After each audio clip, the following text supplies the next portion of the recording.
Olwa Buganda yaffe ekitiibwa kya Buganda kyavaata naffe tukikuumenga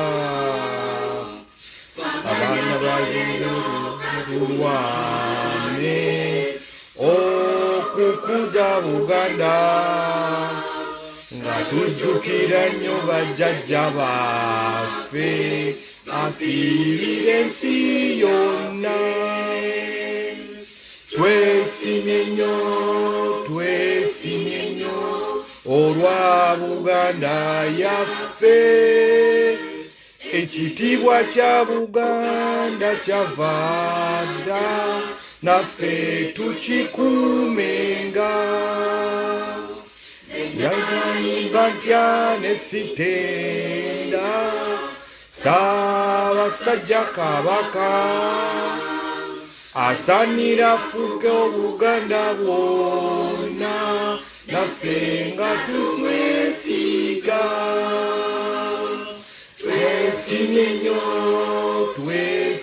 nnyo olwa Buganda yaffe ekitiibwa kya Buganda kyavaada naffe katukuumenga. Twemunjo w'ekiisa awo tubeere Mukama otunuleke emikisa gyera naffe omukuumenga. Twesimye nnyo olwa Buganda yaffe ekitiibwa kya Buganda kyavaada naffe tukikuumenga. Bassebo ne bannyabo sijja kubalwisaayo, njagala kubalamusaako mwenna. Ekisa kya Mukama Allah subhanahu wa ta'ala yeebale kubanga atukumye olunaku olwaleero okuba nti tukyali balamu. Ffe baani abali badde balaba ku bigambo, ffe baani abali badde balaba ku bantu be twayamba enfunzi ne tulaba ebigenda mu maaso olunaku olwaleero, abaali abaana nga twafuuka abantu abakulu, abaali abantu abakulu nga bafuuse abazeeyi, abaali abazeeyi nga bafuuse abazzukulu. Buli muntu yenna mu kitiibwa kye yonna w'osinzira okuba ng'olaba vidiyo eno ng'otula Uganda wonna gye weetolodde, nkulamusizzaako muganda wange era nkulamusizza mu kitiibwa ekisinga obukulu. Assalaamu alaikum warahmatullahi wabarakatuh.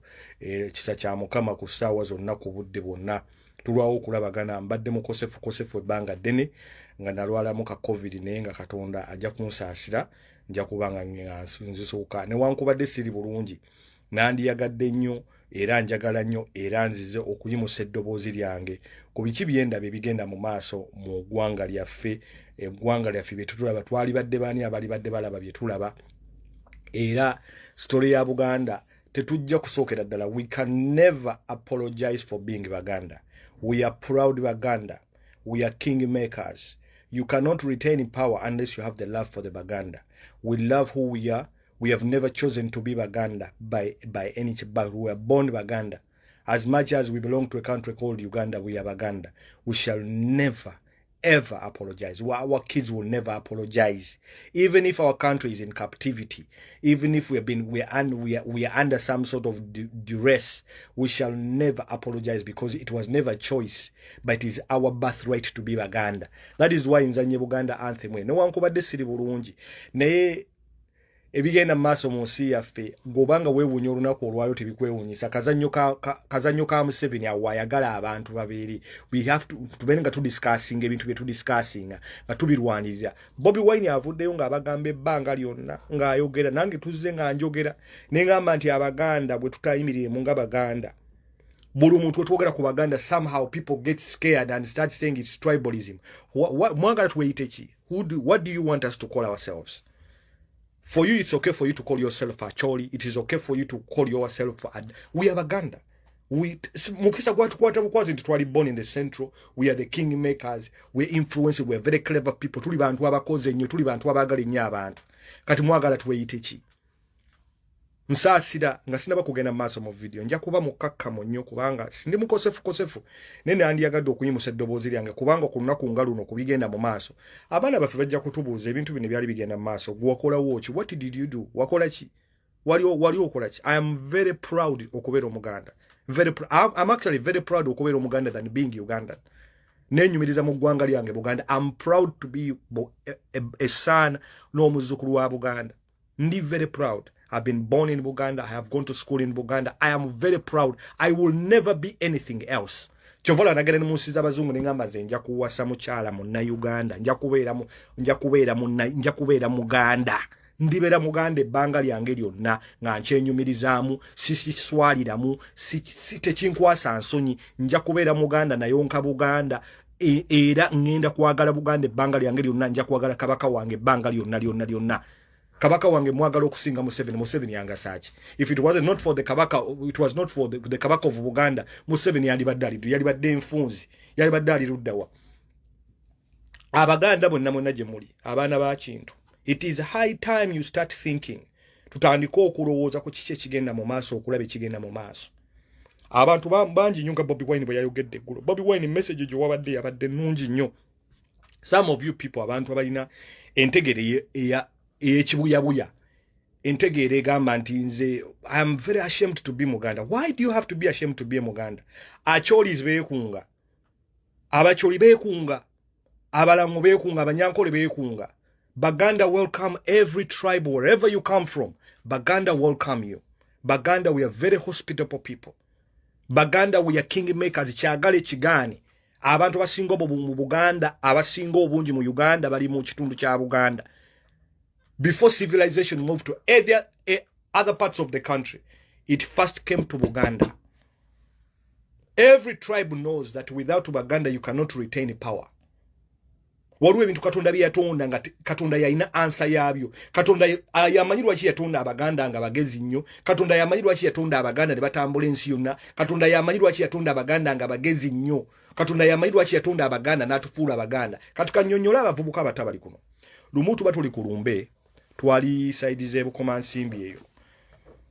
Nze ndi very curious about things. Omusajja omu n'atubuuza yali avudde Mmengo n'abuuza ekigambo Buganda kitegeeza ki? What does the word Buganda mean? I want to teach those people, those old people, especially the Chief Justice. Omuntu gwe nabadde ndaba abantu betwalitwala okubanga basoma ebitabo. Sometimes betwatwala okuba nze nali ndoozedde omuntu afuna education afuna okulabikirwa okwenjawulo. Naye abantu gye bakomye okusoma ku mulembe gwa Museveni, abantu abakulu gye bakomye n'okwawukana n'entegeera yaabwe oba n'okumanya kwabwe. Kugamba okumanya kwabwe kubavudde kubagenda ne basoma tu omuntu Chief Justice asobola okuyimirira ene Buganda. Amagezi go ne gakugamba nti Winnie amagezi go, your brain is telling you that Buganda seems to be the issue why OULANYA died. OULANYA didn't die because of Buganda. And you come out with all sorts of lies. You're tenting the king. Notandika okusiga kabaka ekifaananyi nti when our king was sick, he was chartered on a private plane to be taken to Germany for treatment. Let me remind you, we live in an era of technology where the camera is providing evidence beyond reasonable doubt. Kabaka traveled on KLM. Kabaka was very sick. Some of us had to raise our voices. Kabaka, he was seriously sick. I was one of those people that came out and actually said, you know what? If there's something has to be done, it's Baganda have to help our king. If our king is actually alive, Kabaka waffe tumwagala era nga tukyamwagala. Tujja kwenyumiriza mu ggwanga lyaffe Buganda ebbanga lyonna. Nga sinagenda kagero kebuka mu Nsimbi. Omusajja ono Winnie Doro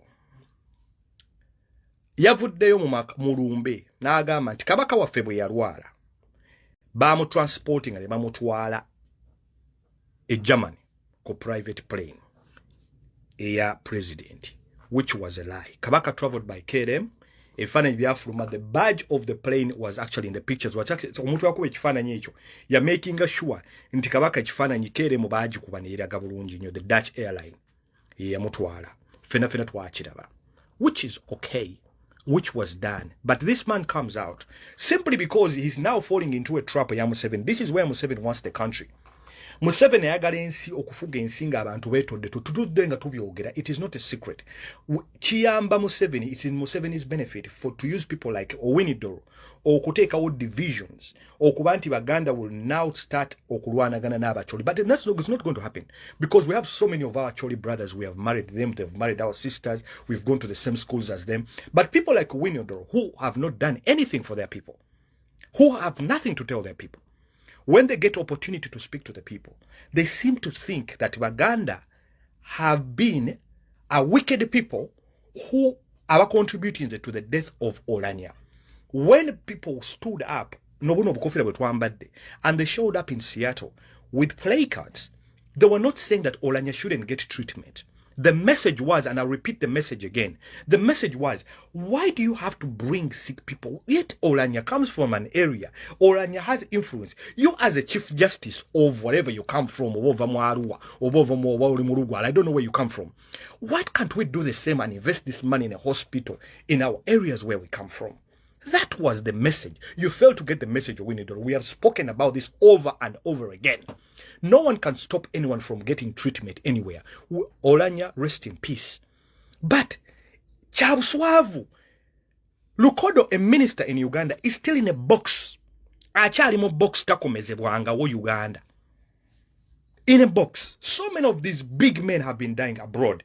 But we've had a regime of 40 years. You come from the north. You are in big places. Why can't you come up with money and construct hospitals in these places? That now it becomes a Buganda problem. We become very wicked. And you are speaking about this in Buganda. Talking about our king in Buganda. My friend, let me remind you, Mr. Owinidoro. Whether you're the Chief Justice, you are the worst Chief Justice Uganda's had. I tell you why. Because you have nothing else to tell your people. You can only use what has been told or what you think needs to appease your people. But the question is, Mr. Owinidoro, what have you done for your people? What have you done for your people?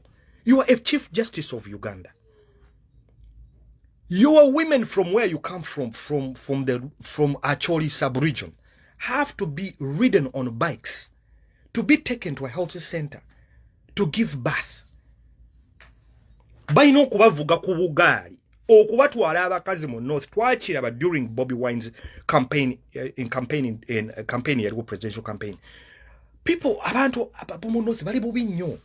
You've had a war which was waged on you by the NRM government. So many of your brothers were killed.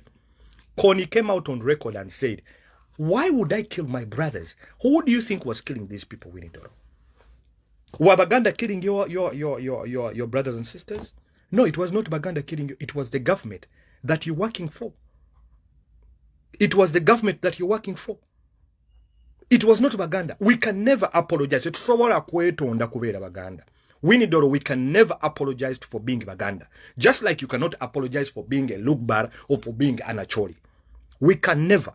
Baganda are very proud. Baganda, we are very rich. Baganda, we are very clever. And Baganda, God has gifted us as Yatute Kamuchibondo. We are the pillar that holds the country. If you do not have a Baganda support, you will not survive as a government. Trust me. The record never lies. Whichever government has come in power, which has lost the support of Baganda, has lost power. Whenever we talk about that we are Baganda, we become tribalistic. Somehow when people from Acholi speak about proudly to be Acholi, as Acholis we are going to do this, it is not tribalism. But the problem is not the indigenous Acholi people. It is not. It is the leaders who have done it on purpose, not to serve their people. And they have absolutely nothing to tell their people. Who come on camera, who gather on these videos and start telling their fellow Acholi people, abantu bamu Acholi, okutandika okubagamba. bimubagamba, but it has absolutely nothing to do with Baganda. You even come out and tell a blatant lie that a Buganda king was put on a private charter. How come you never saw these demonstrations? Baganda people, not even just Baganda, Uganda as a whole country, have been talking about, have been demonstrating. Tubadde tukyogera lwatu. Nga twekalakasa nga tugamba for the last 35 years, if the NRM government cannot provide a better health system, why should we trust a system like that to keep our country going forward? No one was stopping OULANYA from getting treatment. No one. Absolutely no one was stopping OULANYA. No. But the message was, what is done in America, in Seattle, that cannot be done in northern Uganda, that cannot be done in western Uganda? That cannot be done in western Uganda. What is done? You have chosen leaders, actually people, you have chosen leaders who are useless. This is the Chief Justice who is blatantly, under the guise of the camera, telling a lie about a Uganda king, that the king of Uganda, when he got sick, he was chartered. He was never chartered by a private plane, by a presidential plane, to go to Germany to seek treatment. The king of Uganda can afford a private plane. We can afford to buy our king a plane. As Baganda, we can afford it. We have the money. We don't even steal the money. But wherever we are, we work and we love our king dearly. And we can never apologize to being who we are. Never. We shall never. And we shall never, ever apologize. We have nothing against Acholi people. But what we have, the problem we have is the leaders who have actually are playing into Museveni's cards. Because this is what Museveni's cards, this is what Museveni exactly wants. And that is exactly what Mwanga said. Mwanga said by the time Museveni leaves, Museveni will leave a very divided country. And this is what we're finding now. Uganda right now, Baganda are not very happy. It is absolutely true. Baganda are not very happy. We are not very happy. Being the kingmakers, we are not happy about what is happening. We are not. Don't think that Baganda keeping quiet, it actually makes things okay. Otyanga nnyo omuntu gw'onyiiza n'asigala nga asirisa, omutyanga nnyo. Omutya. The record is there. The king was never chartered by a private plane to go to Germany to seek treatment. He was taken by KLM. And it's Mengo that actually paid for the bills of the Kabaka to go to seek treatment. The Kabaka is very rich, does not need money from the central government. He doesn't. Baganda, we are very proud. We can do anything for our king. We can give him land. He can give us land. He can give us anything. We are very proud and we love our king. No matter what. And Museveni knows that. But Museveni, this is Museveni's card of division. You divide them, you turn one tribe against another tribe. And he's using all these empty-headed men who to me, Winnie, for the position that you hold, you're heading one branch of one of the biggest branches of government. The main branch of government in Uganda happens to be the judiciary, Chief Justice of the Republic of Uganda. You come out and say, there's a Baganda sect, Baganda youth in America. They put up placards. I should call these people wicked or very wicked. They stopped OULANYA. We didn't get OULANYA sick. We didn't get OULANYA to go to hospital. But you're not even talking about the poison that is being alleged by your king. Your king in Acholi has come out on camera. And he has said it directly. He has said he does not believe that OULANYA died of natural death. As a Muslim, I believe that his time had come. As I believe his time had come. But the Acholis have refused to be. You're not addressing that. But rather, you have to use for a scapegoat. Even the Ministry of Health came out and said, when OULANYA reached America, at OULANYA treatment, perhaps maybe the whatever was in his body was too much for the doctors to handle. OULANYA's father has come out. The king in Acholi has come out. But the Chief Justice, who is a beneficiary of the dictatorship, is saying otherwise. He's saying somehow the problem of Acholi and not having hospitals in Acholi. Baganda don't construct hospitals in Acholi. As a Chief Justice, you have the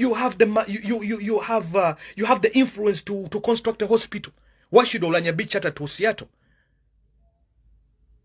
Why should OULANYA be chartered to Seattle? It should have been treated in Acholi. Why?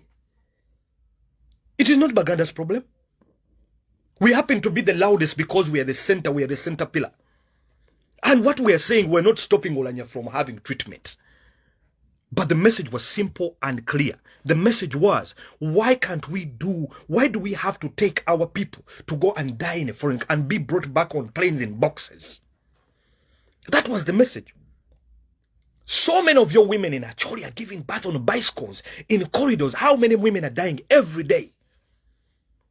But now we're having the Chief Justice of Uganda. And I'm telling you, Museveni is going to use you, just like today you are appeasing Museveni, because you're playing exactly his game. He's going to get rid of you in a few months. Just like they did to Hood. Just like they did to Hood. He thought he was appeasing his boss. What has happened to Hood? The RCC of Kampala is now the RDC in Yumbe. Do you know where Yumbe is? That is what Museveni does. He comes, he uses you. Now again, Kujanga savior. He's going to come and get rid of you and say, you know what, this tribalism cannot work. But the same people working for him, because he's the architect of tribalism, it works in his favor. For Bacholis to start clashing with Baganda. For Acholis to come, who overthrew a government. You had a president who was a Langi from the north. Who overthrew that president? It was Museveni, wasn't it? It was the NRA. Of course, the Baganda, we were there. We fought. 70% of that war was fought by Baganda. Who are the beneficiaries of it now? Not Baganda. Not Baganda. So, I had to address this in English to our brothers in Acholi. Baganda have no problem with you. The only problem we have is the leaders you've chosen to, who are confusing you, who are using tribal sentiments to try to incite you, to sort of make you think that your brothers who are dying, it's actually Baganda's fault. It is not Baganda's fault. Baganda, we don't have power. We don't even have a share. We don't have the share that we deserve in government. We don't have the share that we deserve in the government. It is not that. It is the dictator. It works for Museveni if one tribe is against another tribe. And for people who are ruling this country, if we are not very careful, Uganda is leading to a very, very dangerous place. Is leading to a very dangerous place. We're to be very careful on how to handle issues at hand and handle people like Winnie Doro. We are heading to a very, very, very dangerous place. Era bw'otunuulira ebigambo by'abasajja bano bye boogera bijjuliza kiri ekigambo gundi kye yayogera. Bijjuliza ekigambo gundi kye yayogera, Muwanga kye yayogera. Muwanga yagamba, by the time Museveni leaves power, Uganda will be divided. Its natural resources will be all sold out. Uganda will be heavily indebted. I wanted to tell me kwebi ebigambo Muwanga bye yayogera. Ebigambo ebyo tetune kye tulabako. Tetune kye tulaba. Njagala ombuulire tewali kyolaba n'ogamba nti ekintu kino Muwanga ya prophesizing yagamba, by the time Museveni leaves power, Museveni obutafunayo noona. And he has mastered the game so well. He turns one tribe against another tribe. Now he's creating a rift between the north and center. That is what he's doing. He's creating a rift between the north and the center. And remember, like I told you, do not forget and do not be under any illusion. Buganda is the central pillar. The roof happening to be Uganda, that is holding the roof. We are the kingmakers. Museveni knows that beyond a doubt. You alienate Baganda, you will lose power so fast. He knows that. What can he do? He has now, creating some sort of division. Ngabakozesa abantu nga Winnie Doro. Nojja n'olimba abantu. Winnie Doro, you come and lie to people that when their ethnic leader got sick, he was chartered by a private plane. You think people are stupid, abantu basiru? And you want us to apologize and say, hey, we are not Uganda, we are very, very sorry, simply because some people stood up and demonstrated. You don't allow people to demonstrate in Uganda. People demonstrate in America. It helps Ugandans because at least people know, politicians now know, when I'm going to seek treatment out there, I know people are going to rise up. We rise up because we want what is done in America to be done in Uganda. We can do it. We have the human resource. We have the money. The only thing we are lacking is leadership. The only thing that we are lacking is leadership. Chintu choka chetu lacking mu Uganda kusawa zino yo muntu asobola ku directing oku managing the country to manage the country properly. We have abantu abasome, we have the architects to do it. We have the doctors to do it. All we need is somebody to lead and manage the country as it should be led and managed. Abaganda eno message egenda kumwe egenda mengo. Bobi Wine webale nnyo kubanga wakyogera nenda kyogera I said this in 2008. Nagamba kye kizibu kya Uganda abasinga baganda. Abaganda abamu ab'ekitole batunuulira nnyo especially mengo ku bantu abazze battibwa. Mengo tejjanga yo ddoboozi nga bw'olaba abasajja bano the king of Acholi came out on camera blatantly. Musajja yavuddeyo ku kamera n'agamba tetukkiriza nti Oulanya yafudde butu. Abaana baffe bajja battibwa. Dino twawulira eddoboozi erivudde eri Mengo ng'abantu boogera. Buli we twogerako ng'abantu bagamba abantu ababenefitingira mu nakyemalira nga bavayo bagamba we have attacked Mengo. Mwengo etoyogerweko yo. Abantu abakola Mengo twali tuwulidde eddoboozi erivaayo ku baana abasibiddwa mu makomera ba MP baffe babiri. Singa ba MP abo babali Bacholi oba bali bava mu East nga baasibibwa mu komera omusango gwabwe tetugimanyi, obujulizi tebuliiwo. They are MPs, Baganda MPs in a prison in Buganda. We have never had, simply because we have cowards in Mengo. Nti bolo okuba bafuna ekiwagu kye baba bafunye basalawo okudduka na kiwagu enkota ne bagireka.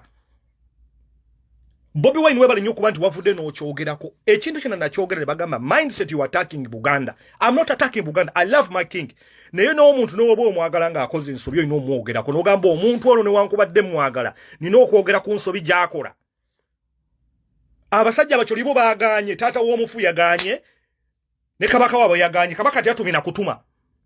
Wacholi yagambe tetukkiriza nti Oulanya yafaaki yafa natural death. Nze ng'omuntu my personal opinion, Katonda yalesa ajaliye omuntu Katonda omuntu nga bwazaalibwa afa nebo bali baaganya okukkiriza. Neffe tulina abali mu makomera bazze battibwa tetufunangako ddoboozi. Bobi Wine yakyogedde webali nnyo Bobi Wine kukyogera nti ffe tufunadde ku ddoboozi. Abakulembeze baffe bavayo ddi naye nga abantu bagula certificate z'embaga. You are ready to receive money for the certificates z'embaga abantu banjula. Abaganda muzinaazina ku mikolo ne mwezinyaazinya ebintu by'ekisiru. Ne mudirwa lwe twali tuwulidde bano babawaseneza certificate ne bavaayo ne bagamba nedda. Ba MP Abaganda lwaki bali mu komera? Musango gwabwe guli ki? You know why you cannot speak? Mulina omugaati mukamwa. You are beneficiaries. I'm talking about the Prime Minister. Monyi buli womwogerako sebo, buli woyogera sebo Katikiro wa Buganda, bamuyita batya omusajja emizinya lina lyebera no dira biro yakyali Katikiro bayo yazina yezinyazinya. Bwongera kabagamba nti abantu wazino attacking simanyika Katikiro wa Buganda ne Katikiro wa Buganda byalina okukola byebino. Abaana Abaganda bavundira mu makomera, abaana Abaganda bazze battibwa. Abaana bazze battibwa. Bana abafiiriddwa omuntu omu kabaka waabwe n'asituka n'avaayo. Kasuka na kabaka wanasituka na kamera tekisoboka okuba nti ono yafudde kirala. Ono yafudde butwa. Oli bagamba yafa tumor simanyi omuserikale ali mu Somalia ng'alwana n'Abasomali. Mbo yava ku katebe simanyi n'afuna blood clot. Omusajja abadde yenganga oyolokeeki yali Somalia mbo yavudde ku katebe mbo n'afuna blood clot. My gay message yabadde very clear to you. Abavubuka bali mu Buganda basinga abefuula nti buno obusente bwe muli ali obusinga obusente obutono businga ensi yammwe. Sente kituufu abantu bazire kubanga abantu baavu. Ne mujjukire interest nti eggwanga lyaffe kikulu nnyo gye tuli. Teri muntu agenda tulwanira. Goba olinda muzungu ojja kulinda paka lwonofa. Omuzungu tayingira watafuni. Abazungu balina ebizibu bingi nnyo. Feke nnyini ffe tulina okwerwanirira. Abavubuka abaganda bwe tutalwanirire Buganda, buli ggwanga n'ebyalyo, buli ggwanga n'ebyalyo.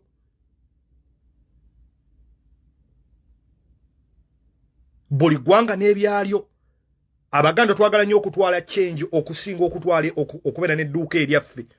Twagala nnyo ebintu bya shortcut okusinga okutwala ebintu ebyaffe, okusinga okubeera n'edduuka eryaffe. Ate tulina okubeera proud of being Baganda. That is who we are. Ekyo tetukirumamu.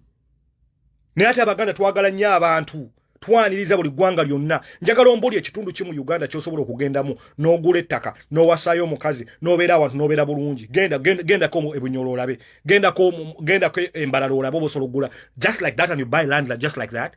Genda Nnyabushozi olabe, genda Nnyabushozi olabe olaba osobola okugula ettaka. Olaba ebitundu ebimu mu Uganda katusobola kugulayo ettaka okuwasaayo omukazi.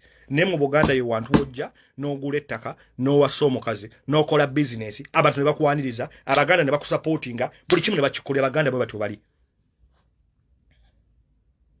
Abaganda bwe batyo bali. Omuntu ava mu Acholi n'ajja mu Buganda n'awasa omukazi. You come to Buganda, you marry a Buganda woman. You build a house in Buganda. You buy land in Buganda. That's it. Which other parts of Uganda can you simply go and do that? You go to genda mana basajja bahima, basajja basosola. Aba bahima basosola. Afazali omwana cousin ya muwasa. Boba cousin bewasa. Naye nga tebakuwadde nti oli Muganda wazze no wasa omukazi muhima. Mbulogenda n'ogenda Nyabusozi n'ogula ettaka eka 5 ng'olina ssente, ne bw'oba olizina tebaliguza. Ng'omukazi olaba okwana bukwanyi muwala ng'oli naye muwala wa ggwanga lyabwe. Ne balwe nga bagala kusesema. Omuntu bamuteekako empalana. Naye ffe mu Buganda abakazi baffe bafumbirwa. You can't build a house in Buganda. You come and go to a school in Buganda. It is okay. It is okay because tuli bantu abagala abantu. Baganda love people. Baganda we love, and we genuinely love. We are very hospitable people. Tuli bantu abali very hospitable Abaganda. Very hospitable. Yonna gyono ogenda Baganda baaniriza abantu. Kubanga ekitiibwa kyaffe kyavadda. Ekitiibwa kya Buganda. Buli muntu yenna ajja mu Buganda bamwaniriza. Ettaka abantu kibasinza okujjako ettaka. Abaganda mulina okuzituka ne mutandika okukozesa emitwe gyaffe Baganda bange. Ebintu tubiraba. Tulina okusituka. Bajjajja baffe tebalwanira bwereere. Nga kyobalaba nkupalengera ekitiibwa kya Buganda nti bajjajja baffe edda nedda balwanirira nnyo okutaasa ekitiibwa kya Buganda okuba nti tusobola okubeerawo. Ekyo kyagale oba kigaane. Ne olunaku olwaleero tulina omusajja alemeddwa okukolera abantu baabwe ebintu. Chief Justice Mulamba. Ekyo kifo Saabalamuzi kifo kinene. Aba basajja ayogera ne president directly. Basobola okufuna ettaka ne bazimbirako abantu eddwaliro. Ne bagamba abakazi baffe okuzaala bazaalire wano. Abantu baffe abaana baffe okusoma babeere n'amasomero amalungi. Balina ebifo ebinene ne bali very comfortable. Nga bwe baakolanga ku Obote babeeranga kololo nga banywa whisky. Abasajja baaluwa mu bufuzi nti baabeeranga ku mulembe gw'Obote babeeranga kololo nga banywa kunywa whisky. Na kwagala bamalaaya. Na kwagala n'abawala bato. Kubeera mu mabeere na kwanywa whisky. Ne batuuka okuwamba government nga president atamidde. Obote baamukukusaako okumujja Kololo paka Nairobi. Opaka ku border nga tamanyi. Nga baamuwambye dda. Nga yatamidde dda. Nga mutamiivu wajjo. Baamuzuukusiriza ku border. Nga Your Excellency, we are almost entering Kenya.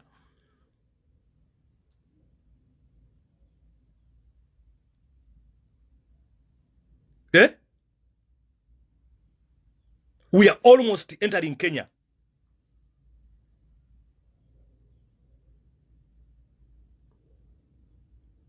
Owinidoro, same thing. You are a Chief Justice. You have been given a position. You have a position of influence. Build hospitals. OULANYA has died in a hospital in a foreign country. As a Chief Justice, what do you do in such an occasion? Ori Kurumbe said, guys, we have learned our mistakes. I think it's high time. as Acholis, as people from Acholi, we need to have a hospital. We have so many Acholi doctors who are in London. So many Acholis who are in London. Doctors. So many Acholis who are in America. Doctors. Let us build these hospitals in Acholi. Call back our brothers and sisters to come and work in Acholi. But what do? You're only inciting the people who think you are working, but you're not working. You're only inciting them.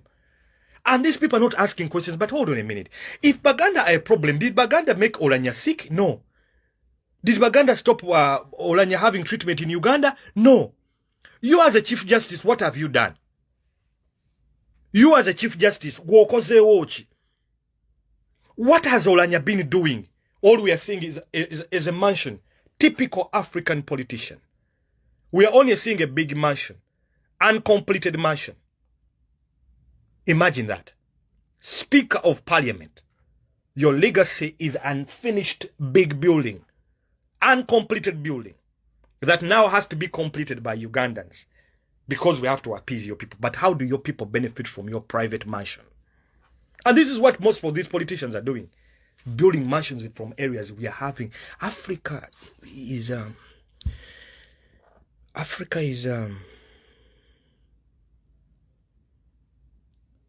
place of very selfish human beings. Very selfish human beings.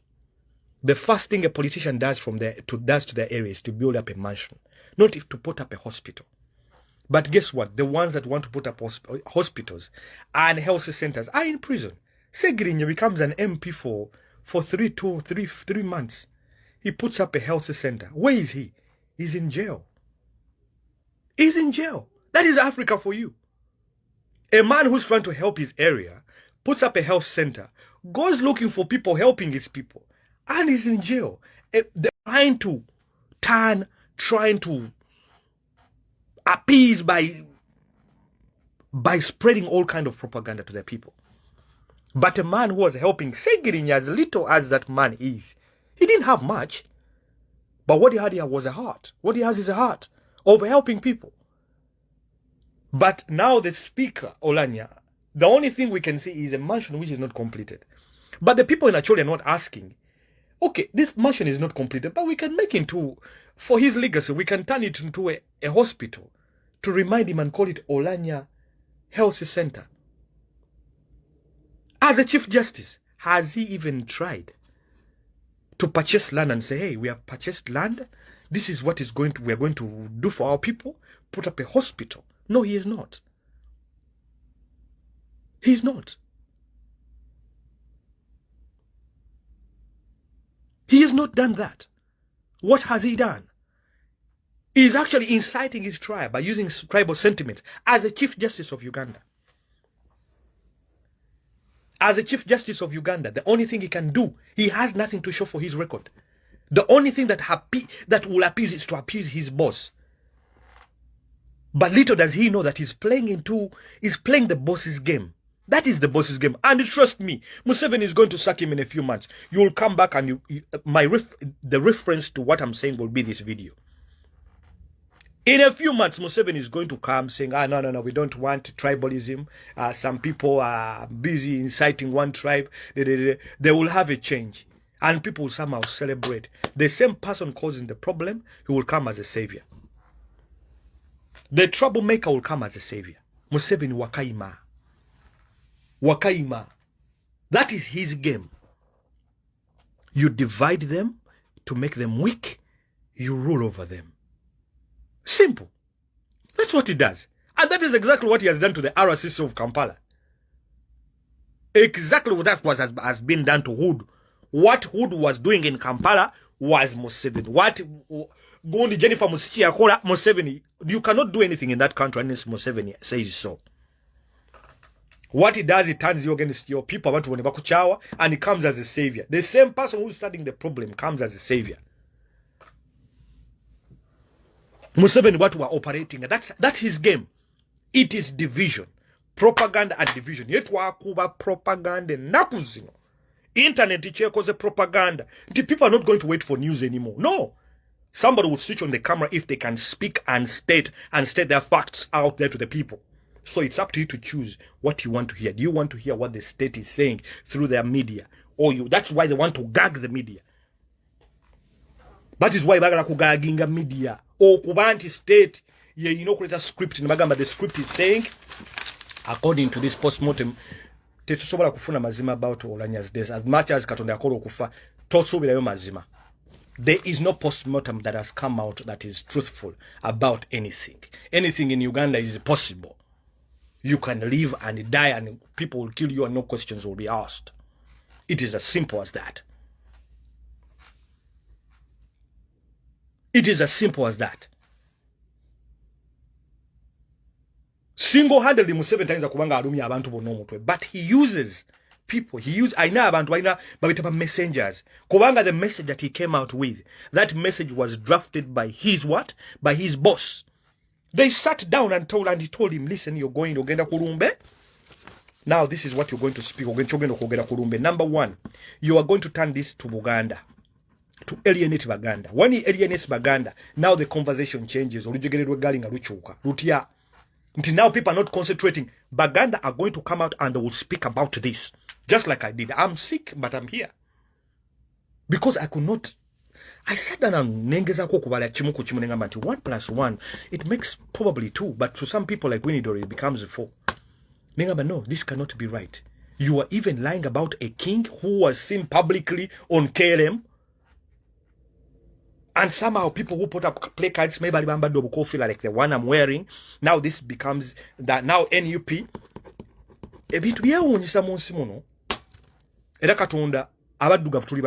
In my opinion, I believe abantu abadugavu as a black race tuli bakolimire. We are cursed. We are cursed. We are cursed. Abantu abagezako okuyamba right now. It somehow omuntu agezako okuyamba ate now they become the fugitives. NUP right now in the parliament is Uganda's problem. No one is talking about the mismanagement. No one is talking about the injustice. No one is talking about the decay of the system. No one is talking about MPs, legislators in jail over. There is no evidence to suggest that these people, a crime happened. They were in Holland. One of them is in jail simply because they're saying, oh, the evidence is he came on the internet and said if Kyagulanyi loses the vote and is a Muganda MP. And somehow if Baganda come out and say, hey, our MPs are in jail, we are cursed. Somebody saying we are not cursed. We are cursed as a black race. I guarantee you single lunaku olwaleero singa abazungu basobola okugamba ne batugamba choose any country mu y'abazungu bagamba nti abaddugavu bagende mu nsi eyo abazungu bajje mu nsi eyo bayinza okukola miracles wali lwaki because abantu abasinga bakolera ensi zaabwe bakolera ku mitima abantu bakola bintu bya nsi by'abazzukulu. People don't do things in Uganda beyond themselves. They don't do things beyond a generation or 2 generations or 3 generations forward. Winnie Doro is very happy to have a siren and the door opens, but when he goes back to his village and you see abantu benga beri enkuta abantu babadde ku lumbe waabwe nga mani abantu, the poverty is despicable. The poverty in northern Uganda is despicable. But we're having the Chief Justice from that same region. We're having the speaker from the same region. We're having very powerful people, same region. But the same powerful people, when do they go to their villages? What do they think and they see abantu bawe? The poverty is just... When you go to northern Uganda, you do not need to look far. You just need to look at individuals and you're like, this is the face of poverty. This is what the face of death looks like. Kuba ruo muntu okuwanga okyali mulamu nenga wafa.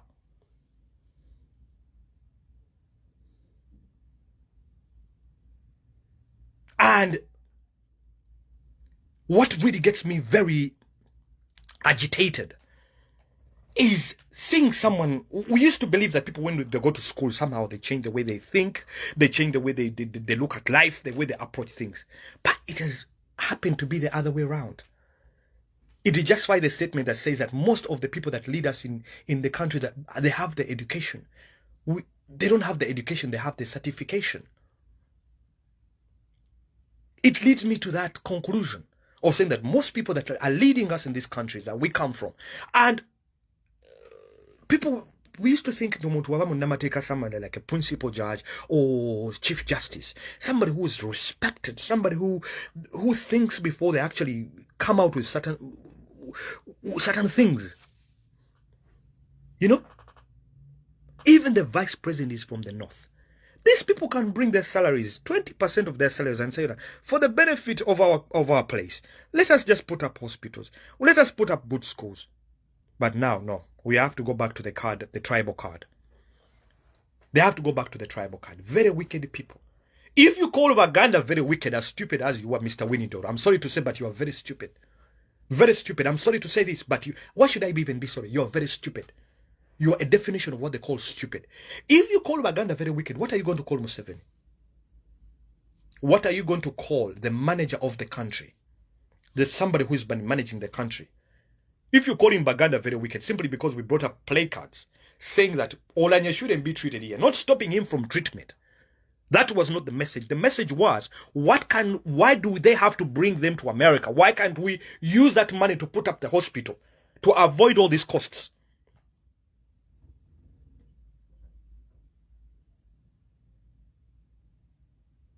Why can't we? That was the message.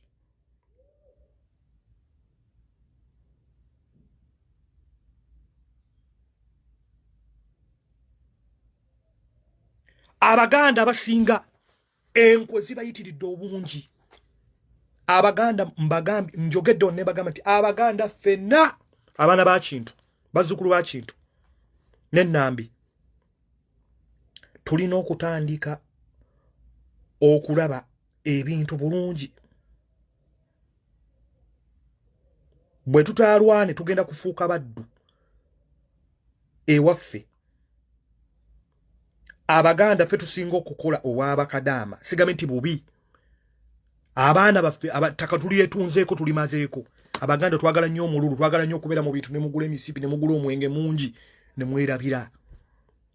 Whereas other people are building, you are busy muli muloogi na mukwagala bakazi na kukola bintu. Bajjajja baffe tebeeyisanga bwe batyo. Tuvudde ku nnono, tuvudde ku bintu ebituufu. Naye kati ekifaananyi kitandise okiraba buli muntu asikaza we. Buli muntu asikaza we. Ani azze ewaffe.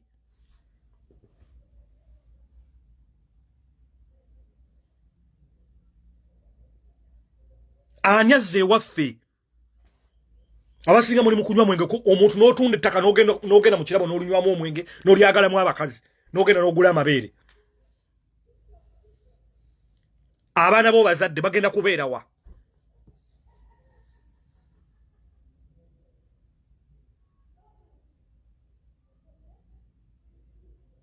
Nti the cost is all anya zabali zutubadalinga. It is not the cost. That money could be put to better use. It is not the cost. OULANYA asobola seeking a treatment even in heaven. But we are saying what he's done differently in America that cannot be done. But it cannot be done in Uganda because the country is mismanaged. Lukodo, where is Lukodo? The last time I saw Lukodo, he was at an airport on Turkish Airways in a box. That is another minister. Another minister in Museveni's government.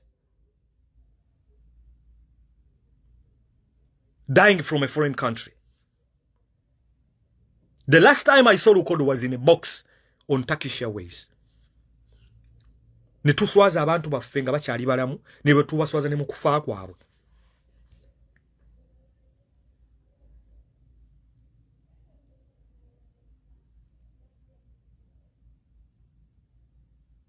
Ne tuswaza abantu mu kubeerawo kwabwe ne mu kufa kwabwe. A government of Museveni is very proud for them to lose someone of OULANYA's status in a foreign hospital for a country that is claimed to be managed very well.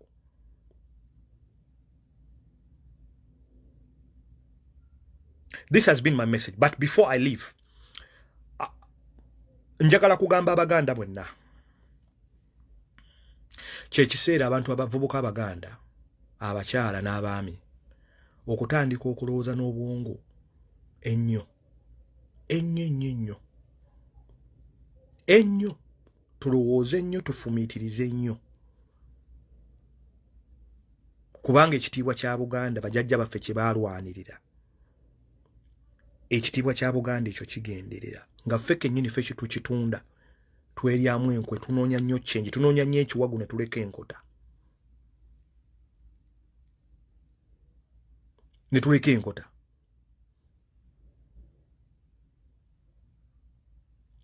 tunoonya nnyo ekiwagu ne tuleka ki ne tuleka enkota nze ndi mulwadde naye nsobodde okuyimusa eddoboozi lyange era ffe feesi zaffe tuziteeka lwaki kubanga ebintu bino bigenda kujjukirwa ngenda kubazayo ku kagera akamu nabadde ngenda kukabawa lwakuba vidiyo neetambula negenda wala twagenda ku lumbe lumu ebukoma nsimbi eyo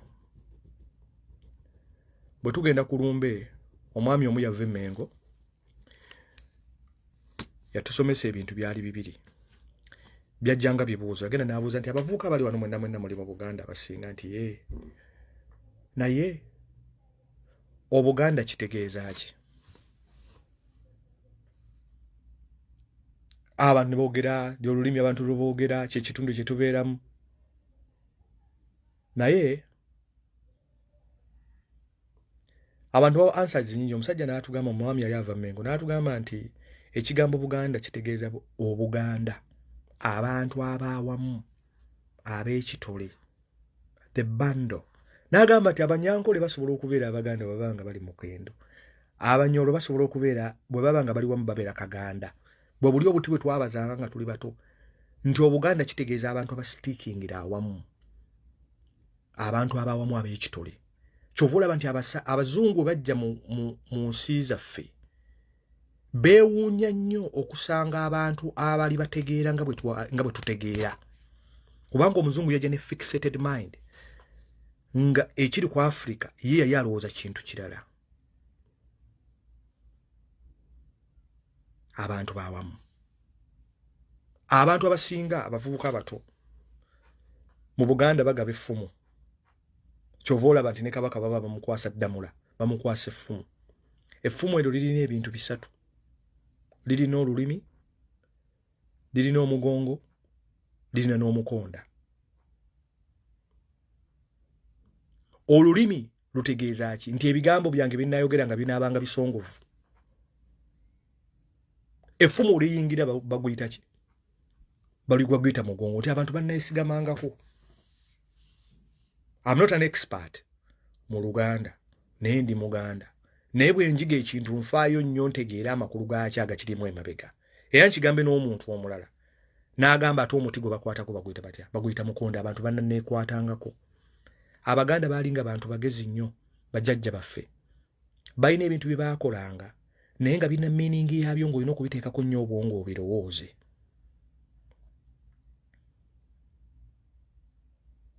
olina okubiteekako obwongo ennyo obirowooze biteekeko nnyo obwongo obirowooze bw'owuliza ekitiibwa kya Buganda buli kigambo ekiri omwo kirina amakulu gaakyo ekitiibwa kya Buganda omuntu kye kimufuula okuba ow'ekitiibwa ng'alina ebibye tosobola kuba wa kitiibwa nga tolina bibyo nga tolina maanyi tosobola kuba wa maanyi nga tolina ki nga tolina maanyi ennaku zino abantu bwe tulina mu Mmengo abasinga temulina ffumu temwakwasibwa ffumu ebigambo byammwe ku lulimi si bisongovu tebituukira ddala ku kinyusi kyova olaba nti bali abamu north you must upload the Acholi King sajja yafudde n'agamba nti ffe tetukkiriza taata wa Winidor n'agamba tetukkiriza nti omwana wange yafudde gundi n'agamba kyonna ekiba kibe ne twogedde tukyogedde tetukiddamu abaffe babeera awo ne yeetoolola mayiga najja ne yeetoolola najja kakati tuwulira alina engeri gy'ayogeramu ng'aduuladula tuwulira simanyi otya kakati okugaba kasooli simanyi mu mwezi gwa Gatonnya n'otunuulira omuntu n'ogaba kasooli gw'ogenda okugaba amatu bagenda musimbawa waliwo abantu abalina ssente Mmengo awe ezimenya amateeka tebatunuulira the bigger picture nti buno obugagga ne buno obeera nabwo ng'oli mu Buganda tojja busigaza lwakuba tolina maanyi. You have no influence. Bwe banaamala okukwata ku bali bannamanyina ba principles bonna abakola kye bayita Obuganda, akaganda batandika okukajjako akamu kasigala nga Kaganda.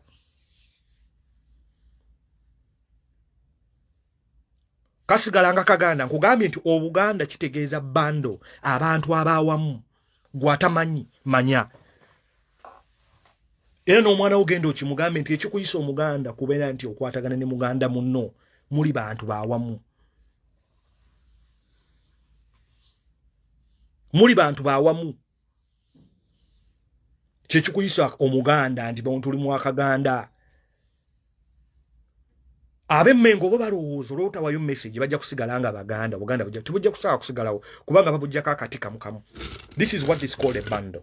When you have this, it becomes a bundle. Bwe bagenda bakajjako kamukamu bwe kati. It does not become it's not a bundle anymore.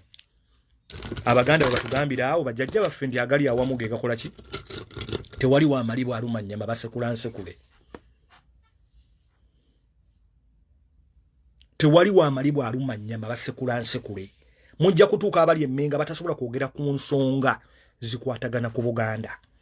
Kubanga obwavu bwayingira mu Buganda, abantu ne bakwatibwa obwavu, abantu abasomeseza ngeri ya kuva mu bwavu. Abasinga mubeera mu bakazi. Abasinga abantu abasaba minister bali emmenga abantu bakola emirimu mubeera mu mabeere. Muwa kuwagala bakazi, kugula mmotoka mpya na kugenda wantu n'ogulira abantu omwenge mungi n'ogulira abantu ebidomola bya walagi. Abantu ne banywa walagi tebasobola kera genda kola amawanga amalala galina abakulembeze gaabo agasobola bakuma. Sebo Kabaka Ssaabasajja Kabaka tukulopera abantu babali mu government abatasobola kuyimirirawo ku bantu beegobeeko eggwanga lyaffe balitta. Tukusaba mu kitiibwa mu buwombeefu kitaffe Ssaabasajja weegobeeko emisege gino kubanga gigenda kulya ng'oli mulamu. Ensonga zonna tuziraba. Ate era ng'abantu bo tuli mu bweraliikirivu tulaba ebigambo biyitiŋŋana.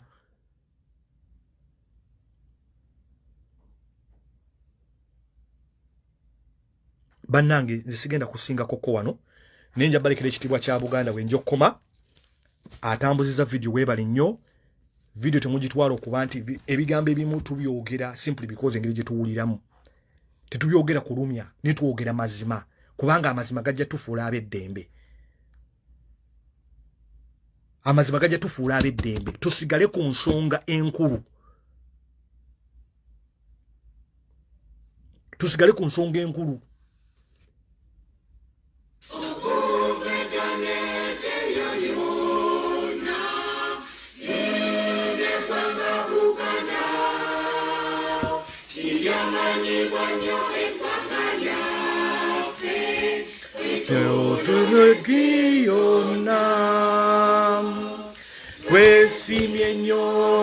Twesimye nnyo olwa Buganda yaffe.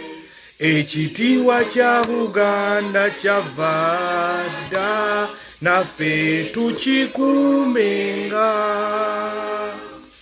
Ayatuziranye nnyo abatusooka balwana nnyo mu ntalo ne balyagala nnyo eggwanga lyaffe naffe tulyagalenga.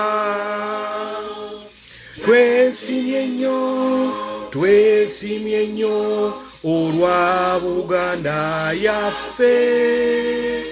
Ekitiibwa kya Buganda kyava dda naffe tukikuumenga. Abaana ba leero tukoka tulwane okukuza Buganda nga tujjukira nnyo bajjajja baffe bafiiririra nsi yonfe. Twesimye nnyo olwa Buganda yaffe. Ekitiibwa kya Uganda kyava dda naffe tukikuumenga. Nayimba ntya ne sitenda Ssaabasajja Kabaka asanira fugo Buganda bwonna naffe nga tumwesiga. Twesimye nnyo olwa Buganda bwaffe. Ekitiibwa kya Buganda kyava dda naffe tukikuumenga. Katonda omulungi ow'ekisa otubeere Mukama, otugundireko emikisa gy'oera waffe omukuumenga. Twesimye nnyo olwa Buganda yaffe. Ekitiibwa kya Uganda kyava dda naffe tukikuumenga. Tukumenye ekitiibwa kya Buganda sinza asinga okuyimba naye ebigambo ebiri mu luyimba luno bigambo bizito, bigambo byamakulu, bikuwe kye bayita pride, bikuwe okwematira mu mutima gwo. Omanyi ki ky'oli, omuntu atamanyi kyali okuzikirira kwe kwanguwa nnyo. Tumanye ki kye tuli. Be proud of who you are. Be proud of who you are. Tuli Baganda, tetusobola ku apologize nga tetulyetonda. Katonda yamanyi lwaki yatutonda nga bwe. God knows why he created us as Baganda. God knows why he created us to be very clever.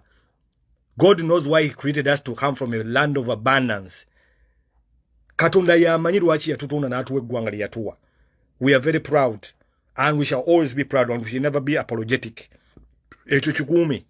Katonda abeere nammwe, Katonda abakuume, abawuliriza obubaka, Katonda omulungi oyo, abalwadde, Katonda musaba abasuuse, abakosefu, abafiiriddwa abantu baabwe, Katonda nkusaba, Katonda obalamuze kisa, era tukusaba Katonda tukusaba nti ne Olanya family ye Katonda ojiwe omuwe ekiwummulo eky'emiri, family ye obateekeko obusaasizi, family ye oleme kugigezesa nnyo. Baganda baffe bali mu Acholi, our brothers in Acholi. Baganda have nothing against you, but we have something against your leaders who make very reckless statements attacking us. We can live side by side as Ugandans. We can. But we are Baganda. We cannot apologize for that. I have said it and I will say it again. We shall never apologize. Our kids will never apologize. We shall always be Baganda. And we belong to Buganda. Buganda means a bundle. Buganda is a word meaning a bundle. When you say bundle, in Buganda we say Kaganda. Kaganda is one, Buganda is many bundles. That is what we are. We are many bundles. We are people who are brought together by a common interest. That interest being the way we are. And we love everybody. We are very hospitable. You've married our sisters. We have married your sisters. Our sisters have married your brothers. We've gone to the same schools. We want us to all live together in harmony. But we have to get rid of leaders who don't put the interest of the people at heart. And that is why we stick by. Thank you very much. Abantu bonna bonna babaddeko. Mubeere Ssaabasajja awangaale. Era Katonda amukuume, Katonda abakuume ku lwange, ku lw'ensi yaffe. Era ku lwa Katonda n'ensi yaffe mubeere bulungi nnyo.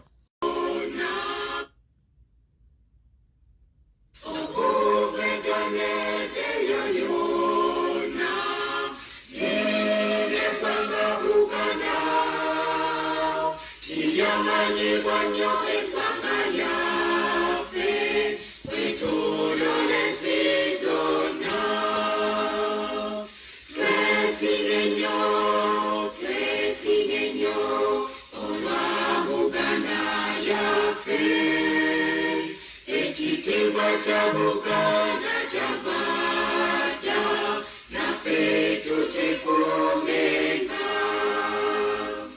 Abazira ennyo abatusooka balwana nnyo mu ntalo ne bayagala nnyo eggwanga lyaffe naffe tulyagalenga. Twesimye nnyo olwa Buganda yaffe. Ekitiibwa kya Buganda kyava dda naffe tukikuumenga. tulwane okukuza Buganda nga tujjukira nnyo bajjajja baffe afiirira ensi yonna. Twesimye nnyo olwa Buganda yaffe, ekitiibwa kya Buganda kyava dda, naffe tukikuumenga. Yanyimba ntya ne sitenda, Ssaabasajja Kabaka asaanira fuuke Obuganda bwonna, naffe nga tutwesiga. Twesimye nnyo olwa Buganda yaffe, ekitiibwa kya Buganda kyava dda, naffe katukuumenga. Twewunya omutunjo w'ekiisa, awo tubeere Mukama, otunyululeko emikisa gyera, naffe omukuumenga. Twesimye nnyo olwa Buganda yaffe, ekitiibwa kya Buganda kyava dda, naffe tukikuumenga. Basebo ne bannyabo sijja kubalwisaayo, njagala kubalamusaako mwenna. Ekisa kya Mukama Allah subhanahu wa ta'ala yeebale kubanga atukumye olunaku olwaleero, okuba nti tukyali balamu. Ffe baani abali badde balaba ku bigambo, ffe baani abali badde balaba ku bantu be twayamba enfunzi ne tulaba ebigenda mu maaso olunaku olwaleero, abaali abaana nga twafuuka abantu abakulu, abaali abantu abakulu nga bafuuse abazeeyi, abaali abazeeyi nga bafuuse abazzukulu. Buli muntu yenna mu kitiibwa kye yonna w'osinzira okuba ng'olaba vidiyo eno ng'otulo Uganda wonna gye weetolodde, nkulamusizzaako muganda wange era nkulamusizza mu kitiibwa ekisinga obukulu. Assalamu alaikum wa rahmatullahi wa barakatuh. Ekisa kya Mukama ku ssaawa zonna ku budde bwonna. Tulwawo okulabagana, mbadde mukosefu ebbanga ddene nga nalwalamu ka covid, naye nga Katonda ajja kunsaasira, nja kubanga nzisuuka. Newankubadde siri bulungi, nandiyagadde nnyo era njagala nnyo era nzize okuyimusa eddoboozi lyange ku biki byendabye bigenda mu maaso mu ggwanga lyaffe. Eggwanga lyaffe bye tutulaba, twali badde baani abali badde balaba bye tulaba, era story ya Buganda tetujja kusookera ddala. We can never apologize for being Baganda. We are proud Baganda. We are king makers. You cannot retain power unless you have the love for the Baganda. We love who we are. We have never chosen to be Baganda by any chance, but we were born Baganda. As much as we belong to a country called Uganda, we are Baganda. We shall never, ever apologize.